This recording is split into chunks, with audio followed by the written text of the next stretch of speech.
Today.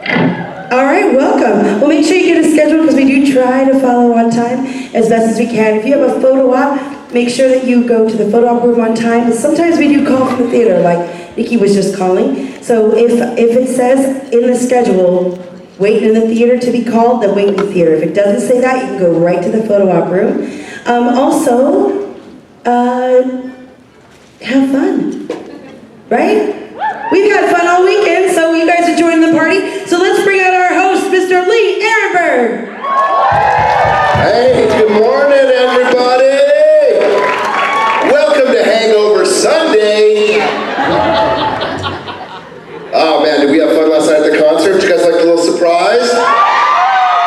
How cool was that? LP getting up here and just ripping it. I don't know, all backstage we were so fired up just from that. And you know, the concert really is a big labor of love for everyone, and so really felt like last night just a really fun show. It was a fun show. So we're really glad you enjoyed it. We're glad you came here this weekend, and we're gonna have a heck of a Sunday. We got a lot of stuff planned for you. So no further ado, let's get it on!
Nothing like it. Just got no wind in the lungs. Awesome. All right, we got today's wild crew. This is gonna be fun. Let me introduce you to the best dudes in the whole world of Once Upon a Time. Give it up for Mr. Jared Gilmore, Mr.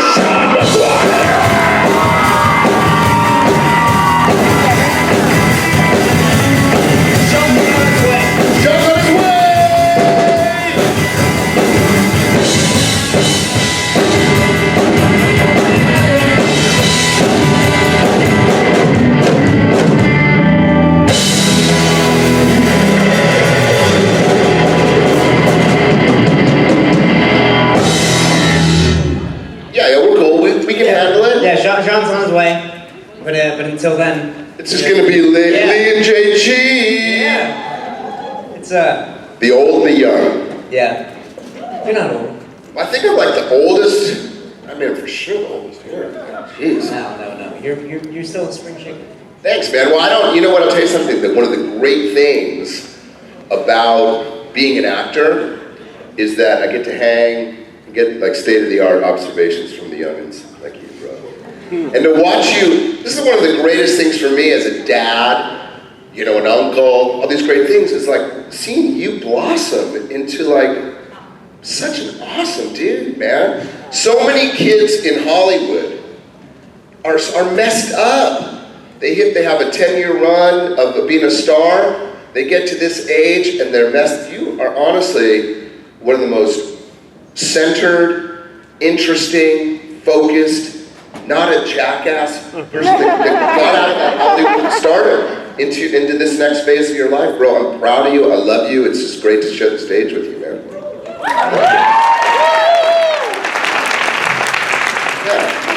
So if anybody has any questions for us, we can start out. I'll just talk about how much I love Jared. I mean, I could do that too. Yeah, well, we'll talk about how much Lee's taught me, how great of a guy he is. Thanks, yeah. Tell me more. I'm interested. You've always been there for me, and I've learned a lot about Hollywood and life from you. I've gotten a lot of wonderful lessons. So. I mean, thanks, bro. You know, I think my thing is like there's more to life than the Hollywood. Yeah, of course. Right? So we have a really cool job, but a jackass is a jackass.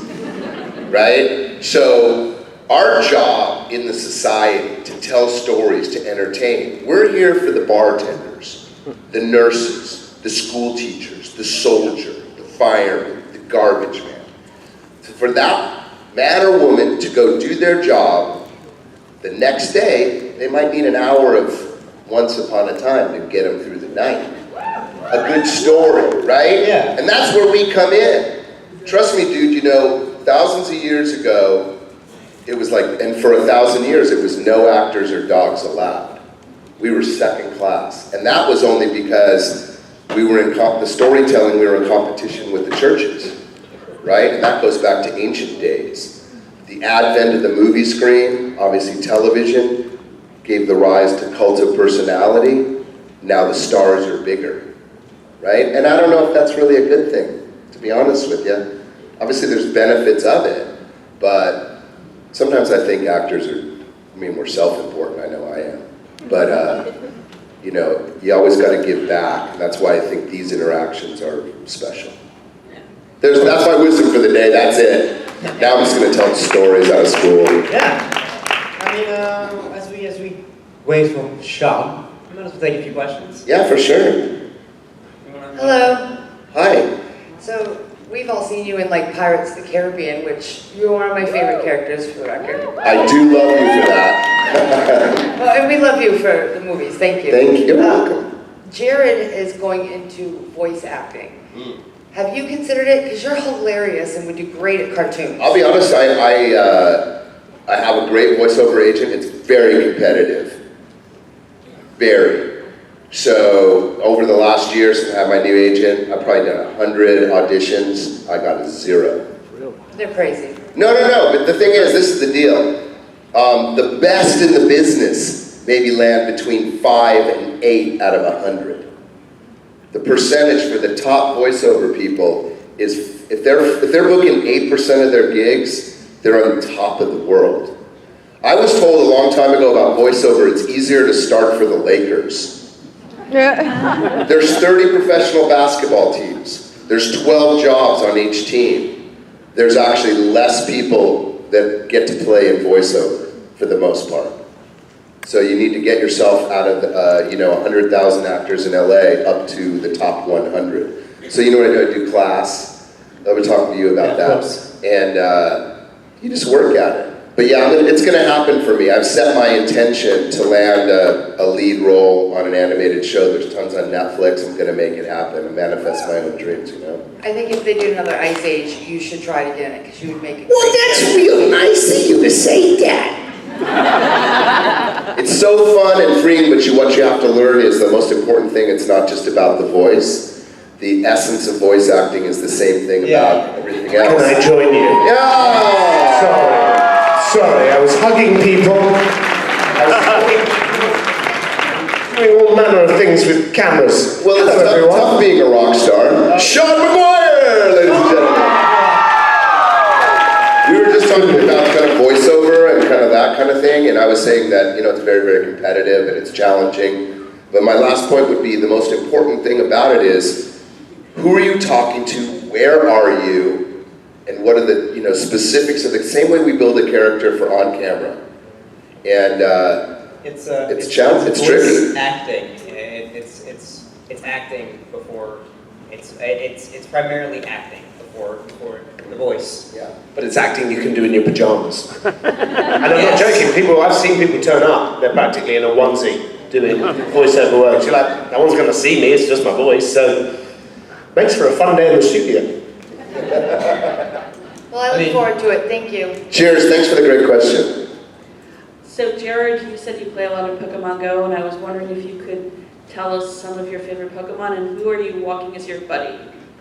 My buddy right now is Lava, because I want me a Typhlosion. But my favorite Pokemon are Lucario. Ever since Lucario came out, he's been one of my favorites. Aside from What about Pikachu? I know what Pikachu is because my son keeps saying, Pikachu! Pikachu's great. Currently, this Pokemon is not in Pokemon Go, but one of my other favorite Pokemon is a Pokemon called Noivern. He's like a sound bat dragon, and it looks badass. But that's beside the point. A Pokemon that was recently added to Pokemon Go. Tepig evolves into Emboar, and Emboar is awesome. So there we go. Good stats. I hope that covered that for you. Nah. Thankfully, Well, we all up to date on it? Yeah, we all know what we're talking about now? Good. Missed the memo. I have no clue. I was wondering, what was your favorite holiday and why? Is that question to all three of us? Yes. Okay. Would you like to go first? Christmas! Christmas is pretty good. The feel of it is so great, and the tree and the family and the smells and everything about it. It's just great. And plus, there's pumpkin spice lattes involved, so that's. I think the idea of Christmas, even if you're not religious, even if you don't celebrate Christmas, I love the idea that there is a time of year when we try to look at ourselves and extend goodwill to all mankind. Yeah. I love the idea, it doesn't matter if you're Jewish or it doesn't matter what religion that you practice, the idea of that part of the year, that time of the year where it's getting a little colder in most places and we think, let us try to extend our love out to other people that maybe don't have it. And I love the idea of a time of year that reminds us to try and be better versions of ourselves. So I like that about Christmas. I mean, I'm Jewish. I love Christmas. Just for that same reason. I like all that, the tree, and my wife's not Jewish, so I get to have the mix of it. That's a good one. I love Halloween. Halloween's fun. I don't like the dress-up part of it. I like the I said this to somebody yesterday. Does anyone know, everyone knows this, right? Halloween started in Ireland. People know that? A lot of people were like, no it didn't. I'm like, yes it did. We'll get into that another time. But yes, I said to someone, they were like, no it's not, it's America. And I was like, America's like 240 years old. It's like 5 minutes in the span of time. Ireland had this centuries ago, but look it up, it's very fascinating. So on a slight digression on that, I'm going to Mexico. I get home tomorrow and I'm driving down to Mexico for Day of the Dead. Ooh. The Day of the Dead's a really cool one because they go and party in the cemetery. Yeah, to talk to their relatives. If you've seen the movie Coco, it will inform you about this. So I'm going to go experience that with my family and some friends down in just Baja, go surfing. And so I'll look forward to that. I like 4th of July. That's a good one. I just like the America. Well, not in a kind of flag waving way, but I like that it means summer's here, barbecue. Yeah. Again, a holiday to me is a gathering of friends and family. Yeah. It's always based on love. and a few cocktails and some good food.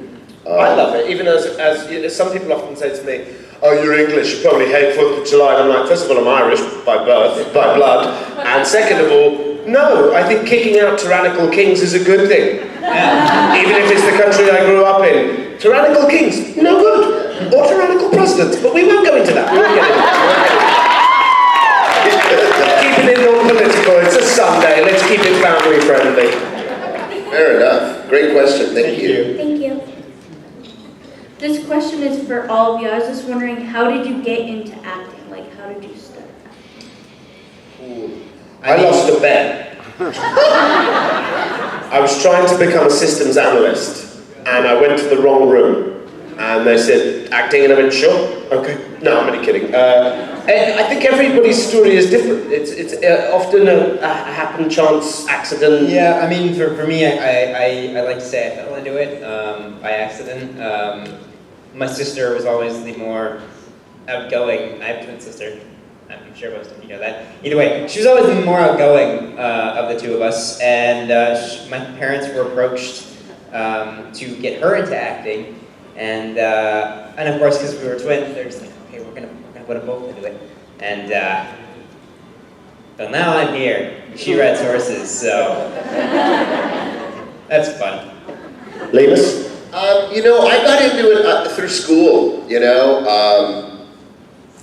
I wasn't a child, I was a thespian as a child, but just doing school shows in my, the junior high or the high school. By the time I got to high school, I was really focused on it. I went to Santa Monica High.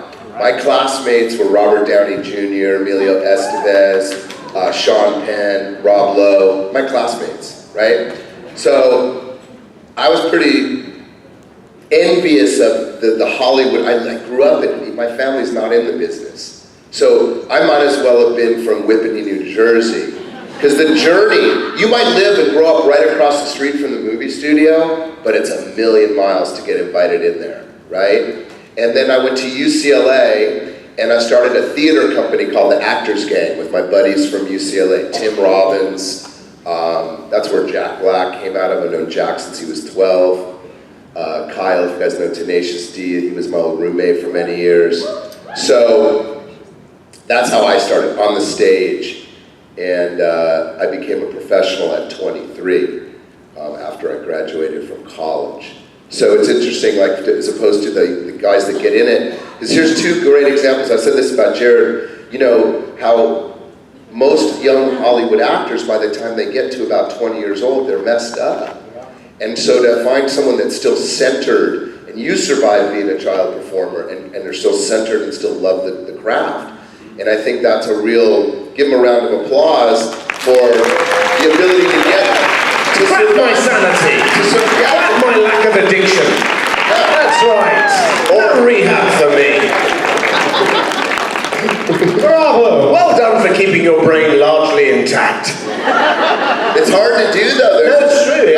The spotlight can be very corrosive, and too much too soon, it can be very damaging. I think one of the reasons this young man is such a good lad and has got his head on is because he's got great parents. If you've got good parents that are not that overly pushy stage school parents, and my parents were very laissez-faire about it. They were like, you can do it as long as it doesn't interfere with your schoolwork. And the moment it did start to interfere with my schoolwork, they pulled me off the show that I was, didn't pull me off, but they suggested that I leave the show that I was on called Great Chill. And I listened to my dad because he's a smart man. And I left that show and then ended up getting another one, and it kept snowballing. So, but in answer to your question, everybody's way that they become an actress is always different, but mine was, my mum and dad teach Irish dancing, and I was dancing somewhere with siblings, and a bit like you, an agent saw us dancing and then said, would they want to do it? And then a few weeks later I had an audition to do a movie with Sir Laurence Olivier, and I ended up getting it and playing his grandson, and that was my sort of start. So it was an auspicious start. So we have actually I have a connection because I have a Larry. That's right, you do. Right, I didn't say it, but I went to college with Richard, his son. And Richard was one of the guys that founded the group with me, and I'm 18 years old. Richard is a director, and we've done a play, and we get a chance to perform it for Lord Olivier. And we do the show, and we go out to lunch with him afterwards at the Westwood Marquee in LA. And he's like, I'm like, oh my God, Sir Lawrence. Oh, I didn't know what to say. He's like, call me Larry, dear boy. All right, Sir Lawrence. It's Larry, you know? And it was that moment, because he was the most famous and one of the greatest actors of his time, for sure, if not all time. Down to earth, keeping it real. And that's where I realized that's what you want to aspire to have that talent as an artist, but still have humanity. And yeah, that's magical. Good question. Thank you. Thank you. We're going over to the left, to the left. Hi. Hi. Do you have any advice of how to get over stage fright? Ooh, that's a tough one. Yeah, it's tough, and I can help. Well, I think things that we are scared of is often comes from a fear of the unknown. Like I often, it's not knowing the outcome of something that gives us that anxiety and that fear. I find, because I get nervous, not often, but occasionally I'll get nervous, and the nervousness will often come with a lack of certainty about what I'm about to do. If I know exactly what I'm going to do within a hair's breadth of exactly on point, the anxiety dissipates because there's a certainty. It's the uncertainty that will often bring the anxiety. So if you, for example, if it's stage fright, if you are about to do a play or a musical or something like that, you crack those books. You learn it again. You should learn it so well that you can do it while you're asleep, drunk, falling off a boat. Do you know what I mean? The more certain you are, and so rehearsal is your best friend. Get your mum, your auntie, your friend, your dog, anybody that'll listen, and just keep going over it, keep going over it, keep going over it so that you cannot unknow it. And then once you have that certainty, with that certainty will come confidence, and with the confidence will the dissipation of the anxiety, I think. And I also would just add, which was a great thing to notice in this share from Sean, is that we all have it. You are not alone with the stage fright. Yeah. Okay. Speaking again about Olivier, he was paralyzed by stage fright because he had set the bar so high for himself in performance that he was always afraid that he couldn't match it.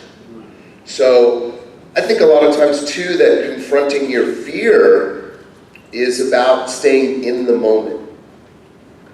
What's the worst thing that can happen to you? Right? It's one of those things, and so it's one step at a time, and realize that the most famous people that have achieved the greatest thing as performers on the stage or in front of the camera share that with you. Okay. You're not alone with that. I get it. I had an audition the other day. I was just like, I don't think I knew it well enough. I never worry about the words. Never. Because it's never what you say, it's how you say them. And for some reason, I just couldn't remember exactly. And it just made me uncomfortable enough where, I was nervous. And it affects you. So I think you just have to realize that that's kind of a welcome to the club thing.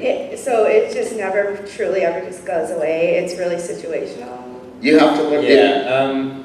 Well, I think it turns from fear to a different thing, which is, I heard this when I started, my first union was theater union. And at the Mark Taper Forum, which is a big 700-800 seat theater in Los Angeles, there was a sign posted by one of the other actors that said, actor heart rate, second only to test pilots and astronauts. I can definitely relate to that. Yeah. It's funny that everyone gets stage fright. Even us who go up on stage and are singing and dancing in front of you, or going in front of a camera. That's again, like Lee said and Sean. It's not exclusive to you. Last night, getting on stage, I was terrified. Of course, you're I always was. adorable. And the thing is for me, it's largely about looking to those that I love and getting the motivation from them to go up on stage, because they want to see you at your best, and I think that's super important. Not only that, but I find that when I was younger, I never had stage fright. When I was younger, there's a certain naivety about it that I was so excited and happy to get my chance to play and to act that the stage fright, that fear went away.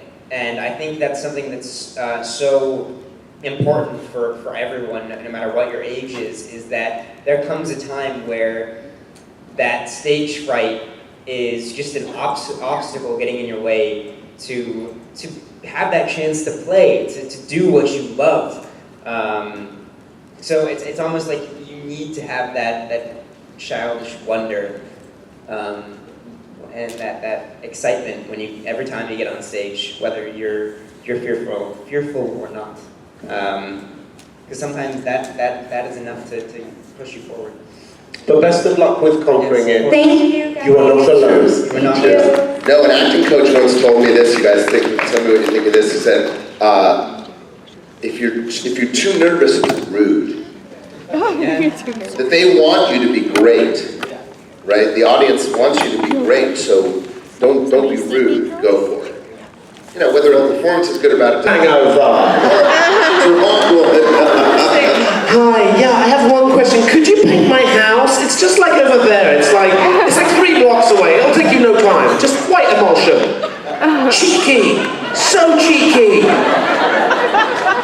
Do you guys want to dance? Because if you do it, then I guess I have to. But I mean, I'm just going to go first here. Honestly, do you know what's going to... We keep doing these conventions, someone is going to go, hi, would you mind just doing my laundry? I'm trying to catch up on a TV show, not yours, another TV show. And I just would love, if you could just do my laundry and maybe a little cooking. Is that okay? Take care of my dog. There you go. He's got to take a poop. I'm on to you guys, because you think, they'll never know. You just, because they're up there, if you ask, they have to do it. Dance, monkey, dance! Yes! See? You weren't ready for that sexiness, were you? I was. I knew he was going to do that. We planned this. We knew you were going to ask that. Ha-ha! Could you just speak Latin? Just a little bit? Just translate this ancient text? Is that okay? Very good. Touché. Bravo. Thank you. To the left. I won't ask you to dance. Thank you. So, Lee, you were talking earlier about how, in early, 1,000 years ago or whatever, actors were considered second-class citizens. And back then, at least in England, women were not allowed to act because, science thought their brains were too small to handle anything challenging like that.